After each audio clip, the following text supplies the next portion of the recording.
শীতের দুপুরে গরম ভাতের সাথে ব্রত শাকের এমন একটি রেসিপি থাকলে দুপুরে খাওয়াটা একদম জমে যাবে। নমস্কার বন্ধুরা, welcome to Jhunu home cook. Jhunu home কুকে আপনাদের সবাইকে আবারও স্বাগত জানাই। চলে এলাম ব্রত শাকের আবারও একটি নতুন রেসিপির ভিডিও শেয়ার করতে।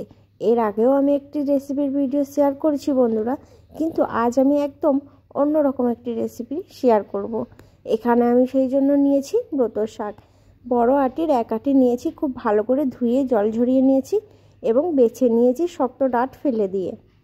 এদিকে আমি নিয়েছি আলু এবং শিমটা নিয়েছি ছোট ছোট করে কেটে, এবং আলু একটা বড় সাইজের আলু কেটে নিয়েছি, খোসা ছাড়িয়ে ধুয়ে জল ঝরিয়ে নিয়েছি সবজিগুলোতে।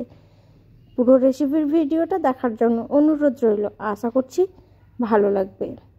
তার সাথে আমি নিয়েছি এখানে বেগুন।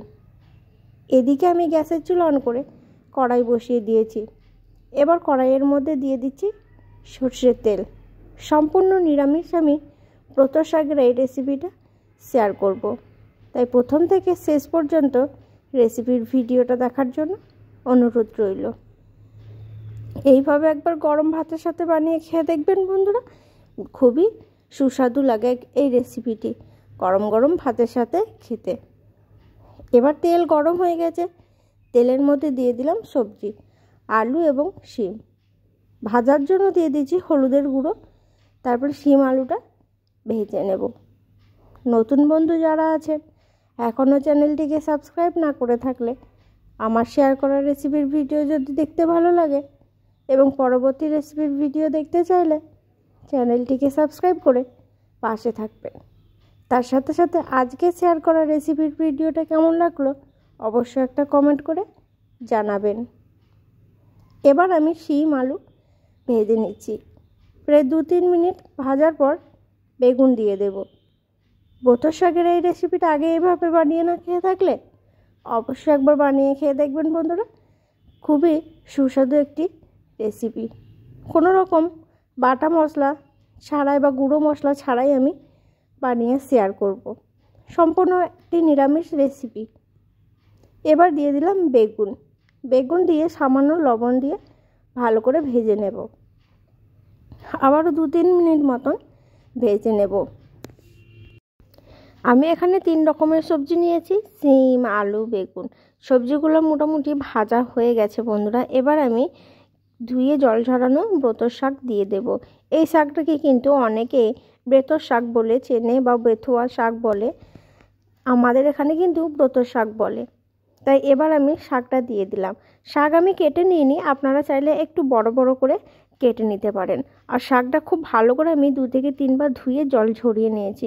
যেহেতু শাকটা একটু বালি বালি ভাব হয়, তাই শাকটা ভালো করে ধুয়ে নিতে হবে। ভালো করে ধুয়ে নিয়েছি। এবার সবজিগুলোর সাথে খুব ভালো করে 3-4 মিনিট মতন এভাবে নেড়ে ভেজে নেব। তাহলে কিন্তু শাকটা অনেকটা কমে আসবে এবং শাকের থেকে জল ছাড়তে শুরু করবে। সেই জল দিয়ে কিন্তু সবজিগুলো সেদ্ধ হয়ে যাবে। এবার আমি ওপর থেকে দিয়ে দেব সামান্য পরিমাণে লবণ। সমস্ত শাক আমার দেওয়া হয়ে গেছে। লবণ এবং হলুদের গুঁড়ো দিয়ে আবারও সবজির সাথে শাক ভেজে নেব। কোনো রকম মশলা ছাড়াই বন্ধুরা ব্রত শাকের সম্পূর্ণ নিরামিষ রেসিপির ভিডিও শেয়ার করব, তাই শেষ পর্যন্ত ভিডিওটা দেখার অনুরোধ রইল। এবার দেখুন সবজির সাথে ভালো করে শাক আমি মিশিয়ে 3-4 মিনিট মতন এভাবে কষিয়ে নেব। তাহলে কিন্তু শাকটা অনেকটা সিদ্ধ হয়ে যাবে। তার সাথে সাথে সবজিগুলো এবার লো টু মিডিয়াম ফ্লেমটা রেখে ঢাকনা চাপা দিয়ে দেব। শাকের থেকে যে এক্সট্রা জলটা আছে সেটা বেরিয়ে আসবে এবং সবজিগুলো খুব সুন্দরভাবে সিদ্ধ হয়ে যাবে ভালো করে। এবার ঢাকনা খুলে নিলাম। ঢাকনা খুলে ভালো করে আবারও নেড়ে নিচ্ছি। এই যে দেখুন বন্ধুরা, শাক থেকে কিন্তু অনেকটা জল বেরিয়ে এসেছে, তাই এই জলটা মধ্যেই সবজি সিদ্ধ হয়ে যাবে। আবারও আমি ঢাকনা চাপা দিয়ে ভালো করে সিদ্ধ করে নেব। যে জলটা বেরিয়েছে সেই জলটা শুকিয়ে যায়, তাই ভালো করে আবারও নেড়ে নিলাম। এবার আমি আবার ঢাকনা কভার করে দিচ্ছি। এইভাবে 2 থেকে 3 বার ঢাকনা খুলে এবং ঢাকনা দিয়ে ভালো করে নেড়ে নিতে হবে। তাহলে শাকটাও সিদ্ধ হয়ে যাবে পুরোপুরিভাবে, তার সাথে সাথে সবজিগুলো সিদ্ধ হয়ে যাবে। এবার দেখুন ঢাকনা আমি খুলে নিলাম।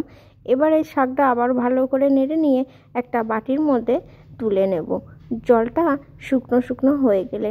এই যে বন্ধুরা দেখুন অনেকটা সবজি কিন্তু সিদ্ধ হয়ে গেছে।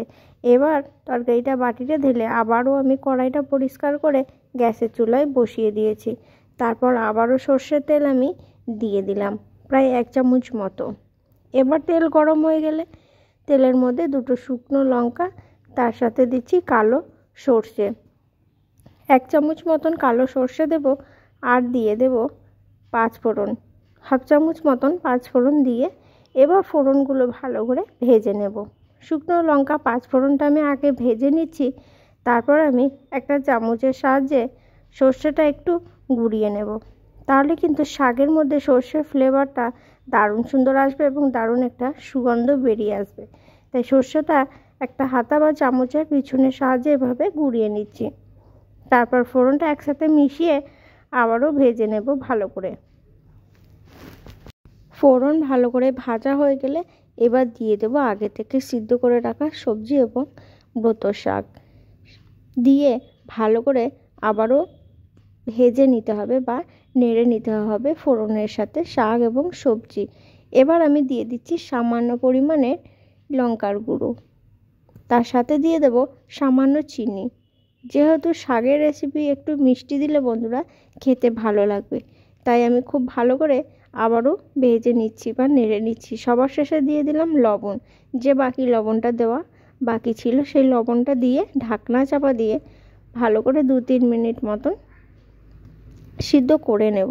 তারপর আমি ঢাকনা খুলে নিচ্ছি। কোনো রকম জল ছাড়াই কিন্তু রান্নাটা হয়ে যাবে এবং সবজিগুলো পুরোপুরিভাবে সিদ্ধ হয়ে যাবে।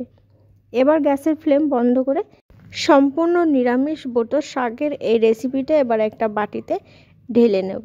এখানেই শেষ করব বন্ধুরা, দেখা হবে পরবর্তী আবার কোনো রেসিপির ভিডিওতে। ততক্ষণ সবাই সুস্থ থাকুন, ভালো থাকুন। পুরো রেসিপির ভিডিওটা দেখার জন্য অসংখ্য ধন্যবাদ।